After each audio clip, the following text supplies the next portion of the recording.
late than never, I suppose. For those who don't know, I host a series on DeviantArt where I talked about my personal thoughts on the Star Wars Saga. Well, I left DeviantArt for reasons I won't bore you with. I've always wanted to make my thoughts more public, more presentable. So, here we are.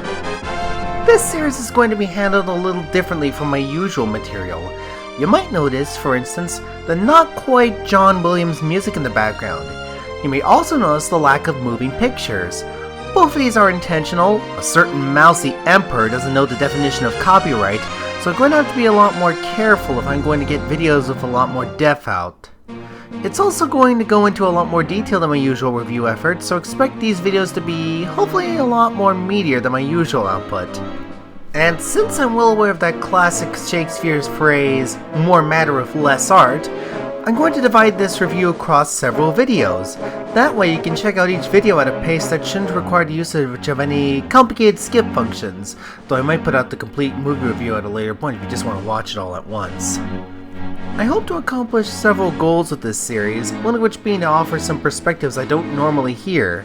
Since Star Wars is considered a cultural icon, a lot of what it did is sometimes taken for granted, assumed to not need explanation. While recent events with certain writers who write material for the series have made it clear some of this stuff is not as obvious as once thought, so I hope to offer some of my own perspective on this series. As for me, I grew up on the originals on VHS before falling into that transitionary zeitgeist caused by several changes to the franchise. I've seen views on things from past and present change so rapidly and sometimes by the same person that I feel the need to offer my own take on things. But personally, I see a lot to love in all the films, even the ones I don't care for. So when I force Star Wars to go home and rethink its life, I'm going to at least try to be nice about it.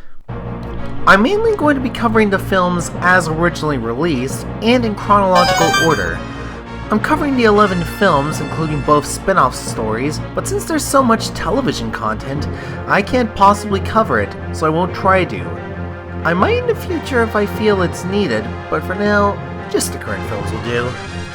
That goes doubly so for the expanded universe. There's so much content in it that nobody can tackle it all in a timely manner, so I will only be mentioning it when I think needed cultural context is important because of it. For that same reason, production elements will be taken into account as a cause, but what matters is what makes it on screen. Behind the scenes looks can and often do change their perspective, so I'm just going to go with what I see. Finally, I'm going to rate these films in relation to each other. The fact that there are 11 entries should make it obvious that this is not quite a top 11, and it's certainly not a scoring system. I think each entry has something it does best of all, so I'm going to know what that thing is.